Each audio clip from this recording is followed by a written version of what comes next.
बड़ा सवाल और बड़ी बहस, क्योंकि पहली बार लाइव जुड़ रही है वो लड़की जिसने आशाराम और नारायण साईं, दोनों बहनों ने आशाराम और नारायण साईं पर लगाया है रेप का आरोप। हमारे साथ अहमदाबाद से जुड़ी हुई हैं, हम पहचान के लिए उनका नाम नहीं बताएंगे।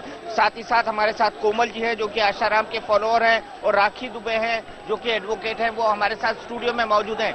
सबसे पहले आपसे जानना चाहेंगे, कैसे आई आप आशाराम और नारायण साईं के संपर्क में?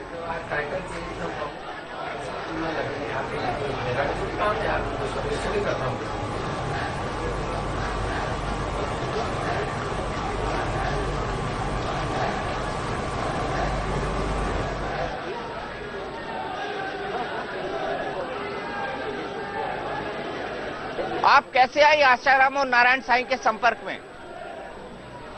हेलो जी बताइए, आप कैसे आई आशाराम और नारायण साईं के संपर्क में? हाँ, वो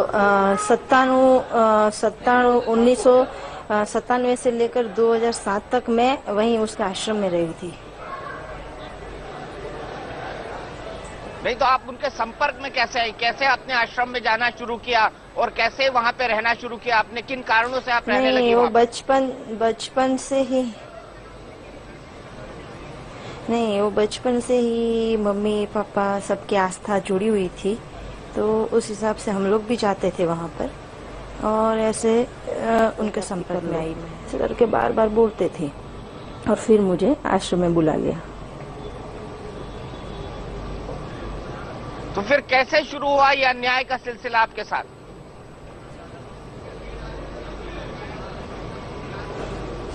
ये शुरू में तो ये सब की भनक भी नहीं थी मुझे कि भाई कैसे क्या है क्या नहीं, कुछ भी नहीं। बस ईश्वर प्राप्ति के लिए अपना जीवन सुधारना है, इसलिए तुम आश्रम में आ जाओ।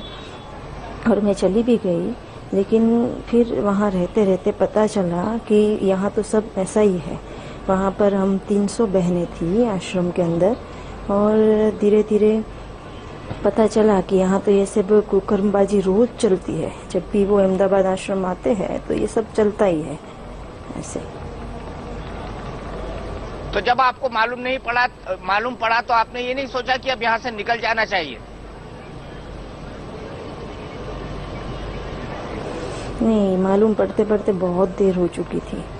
मैं 97 में गई तो ये 2001, तब तक तो मैं आश्रम में ही थी। फिर मुझे बोला गया वक्ता बनाएंगे तुमको, आगे बढ़ाएंगे, तुम ये करो वो करो, और इतना प्रलोभन। वहाँ घर पे थी तो मैं आश्रम चली गई, तो आश्रम से घर में कैसे आ सकती थी? वहाँ एक बार जो जा सकता है फिर अपनी मर्जी से निकल नहीं सकता।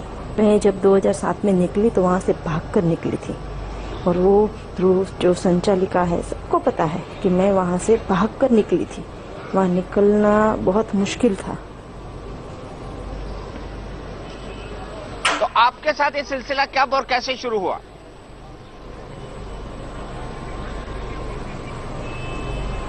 मेरे साथ 2001 में इनका थोड़ा ऐसा बिहेवियर रहा, और मुझे फिर पता चला कि ये सब तो यहाँ पर तो ये ऐसा होता है।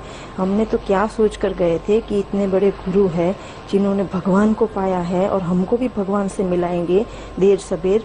वहाँ जो भी लड़कियाँ रहती हैं, मेंटली उनका यही रहता है कि हमको भगवान मिलेंगे, बस गुरु जो कहे ऐसा करने से भगवान मिलेंगे। और वहाँ पर भी प्रवचन ये वो सारा गुरु के ऊपर ही होता है कि गुरु ही ब्रह्मा, गुरु ही विष्णु, गुरु ही महेश है। तो हम लोग बस उसी ढंग से चलते थे, लेकिन हमारी श्रद्धा का दुरुपयोग। आपको ये सब बातें कब मालूम पड़ना शुरू हुई? किस सन में मालूम पड़ना शुरू हुई? जी 2001 से। और 2001 से पहले सब कुछ सामान्य था आश्रम के अंदर? जी मेरे साथ तो सामान्य था। मेरे साथ तो इतना वो कुछ नहीं था, सामान्य था।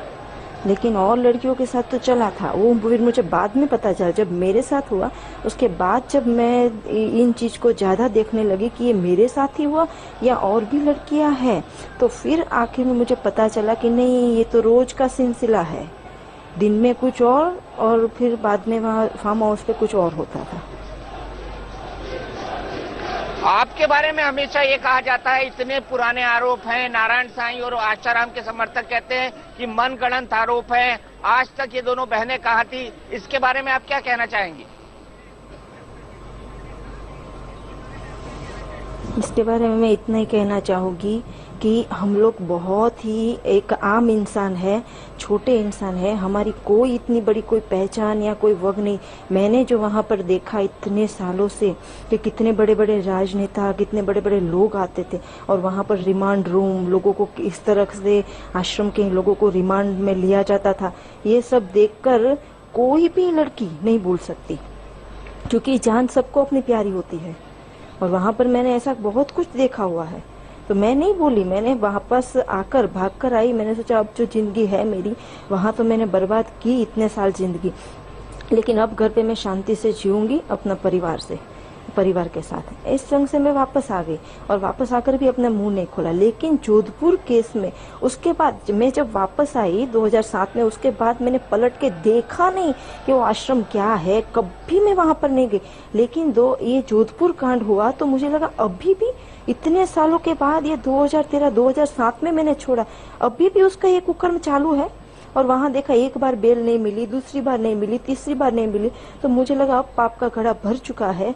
हमारे साथ जो हुआ मैं भूली नहीं थी, क्योंकि ये सब चीज भूलने से भूले नहीं जाती। फिर हमने हमारे पति को कन्विंस किया और भगवान की दया से वो भी हमारे समर्थन में रहे। उनकी भी यही इच्छा है कि नहीं, न्याय मिलना चाहिए, क्यों नहीं। और सबके सपोर्ट से फिर हमने एफआईआर करवाई, बोले। फिर हम दोनों ने मिलकर ये कदम उठाया। बिल्कुल, बहुत बहादुरी और साहस का कदम उठाया है। हमारे साथ कुछ और खास मेहमान जुड़े हुए हैं। कोमल जी हैं हमारे साथ, जो कि आशाराम की फॉलोअर है। कोमल जी, क्या कहेंगे आप बापू के करतूतों के बारे में?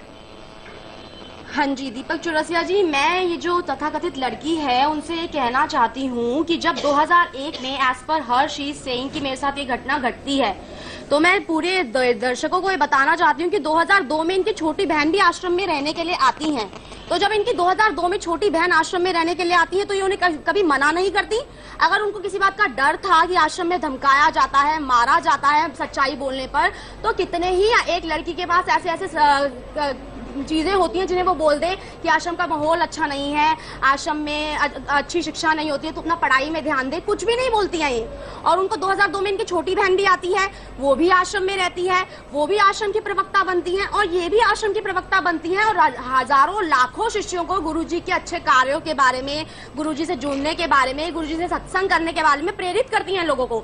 लेकिन जब आज बापूजी पे आरोप लगाया जाता है तो ये भी बापूजी के आरोप में सम्मिलित हो जाती हैं। लेकिन जब ये प्रवक्ता थी तब अपने ही मुख से गुरुदेव की अच्छाइयों का बयान, गुरु में, शास्त्र में श्रद्धा होनी चाहिए, इसके करके लाखों लड़कियों को ये जोड़ती हैं। तो संचालक क्यों बनी रही है, क्यों नहीं इन्होंने इसका विरोध किया? अगर इनको धमकाया जा रहा था तो जो लड़की के साथ रेप होता है वो कभी उस बंदे की अच्छी बातें नहीं कहती हैं। कहीं ना कहीं उसके मन में कसक होती है, कहीं ना कहीं उसके मन में पीड़ा होती है। वो ये नहीं बोलेगी कि वो गुरुजी बड़े अच्छे हैं, वो तुम्हें परमात्मा प्राप्ति कराएंगे, वो तुम्हारा कहीं ना कहीं से बहुत क्या तुम्हें एक ऐसी उन्नति की स्थिति पे ले जाएंगे। जो तुम्हारा शारीरिक रूप से हनन करता है, कभी भी वो लड़की अगर फोर्स किया जाए तो वो कभी भी उसके अच्छाइयों का गुणगान नहीं करेगी। दूसरी बात मैं इनसे कहना चाहती हूँ कि आश्रम में लड़कियां अनुष्ठान करने आती हैं और वापस जाती हैं, कोई भी उन पर पाबंदी नहीं होती। जिस तरह से मेरी बहन जी ने बोला है कि आश्रम में बंद करके पकड़कर उनको रखा जाता है, तो मैं बात को क्लियर करना चाहूंगी कि मैं खुद अहमदाबाद आश्रम में गई हूँ। मैंने 4 बारी अनुष्ठान किए हैं 15-15 दिन के, और वहां पर और भी लड़कियां आती हैं और किसी को भी किसी तरह से बंद करके नहीं रखा जाता है। खुली छूट होती है आश्रम में आने की, अनुष्ठान करने की। कोई ना कोई पीड़ाओं से कहीं से बंधन बनाकर नहीं रखा जाता है। साबरमती तट पर जो आश्रम है बड़े आराम से जाया जाता है। तीसरी बात मैं ये कहना चाहूंगी कि ये कहती है कि बहुत सारी लड़कियों के साथ ऐसी यातनाएं होती हैं। वहां पर जब इन्होंने देखा तो इनको पता चला कि बहुत सारी लड़कियों के साथ ऐसी यातनाएं होती हैं। तो वो लड़कियां आज जब ये कहती है इनके पास एनर्जी आई है, जो लड़की ने इल्जाम लगाए हैं, जोधपुर की लड़की ने इल्जाम लगाए हैं, तो इनके वो एक एनर्जेटिक, एक इनको इनर्शिया मिला है। तो उन लड़कियों को इनर्शिया नहीं मिल रहा है क्या? वो क्यों नहीं आ रही है सामने? वो भी आए और बापूजी पे इल्जाम लगाए। अगर उनके साथ शारीरिक प्रार्थनाएं हुई हैं, उनका रेप हुआ है, तो उनको भी आज सामने आना चाहिए। आज तो पूरा सारी जनता उनके साथ है, मीडिया उनके साथ है, कहीं ना कहीं सब कुछ उन्हें सपोर्ट मिलेगा। और मैं एक बात कहना चाहूंगी कि जो गुजरात की महिला अध्यक्ष हैं लीला बहन अंकोलिया ने बूढ़े महिला आश्रम में हर एक लड़की से अलग अलग कमरे में बयान लिए हैं कि कहीं आसाराम बापू से आपको प्रताड़नाएं तो नहीं मिली हैं, कहीं आपका शारीरिक हनन तो नहीं हुआ है। और महिला आश्रम में 250 लड़कियों के अलग अलग बयान लिए गए हैं, जिनमें उन्होंने चाहा कि कोई ना कोई डिस्क्रिपेंसी मिले, कोई ना कोई डिफरेंस ऑफ ओपिनियन मिले, डिफरेंस ऑफ स्टेटमेंट मिले। परंतु 2 दिन के बाद महिला आयोग की हीला बहन अंकोलिया ने क्लीन चिट दी है महिला आश्रम को कि किसी भी महिला के साथ ऐसी प्रताड़ना नहीं होती थी। तो मैं एक बात कहीं ना कहीं इस संदेह को जताती है कि कुछ ना कुछ है, तभी हमारे महिला आश्रम को क्लीन चिट मिली है। अगर इन बहन की बातों में सच्चाई है तो जो 250 महिलाएं आश्रम में रहती हैं, सेवा करती हैं, अनुष्ठान करती हैं, कहीं ना कहीं अपने जीवन को सुधार रही हैं, परमात्मा प्राप्ति के अपने अच्छे कार्य में लगी हुई हैं, उनकी बातों में भी सच्चाई है। मुझ जैसी 50 लाख युवतियां, यूथ, फीमेल यूथ आज बापूजी के साथ खड़ा हुआ है। अगर आप चाहें तो मैं आज ही 50,000 लड़कियों को अपने साथ खड़ा कर सकती हूँ डिबेट में, जिन्होंने बापूजी के जीवन में आते ही उनका जीवन एकदम व्यसन मुक्त था, जो बिल्कुल व्यसन मुक्त था, आज इतने अच्छी जगह पर लगा है।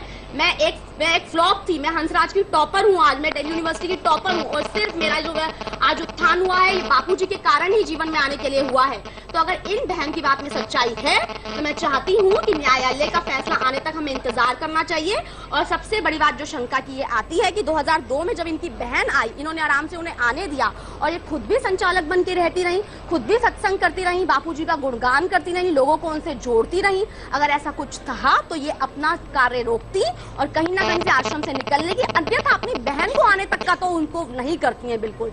तो इनकी बातों में चलिए, मैं इसके आगे आपसे आर्गुमेंट नहीं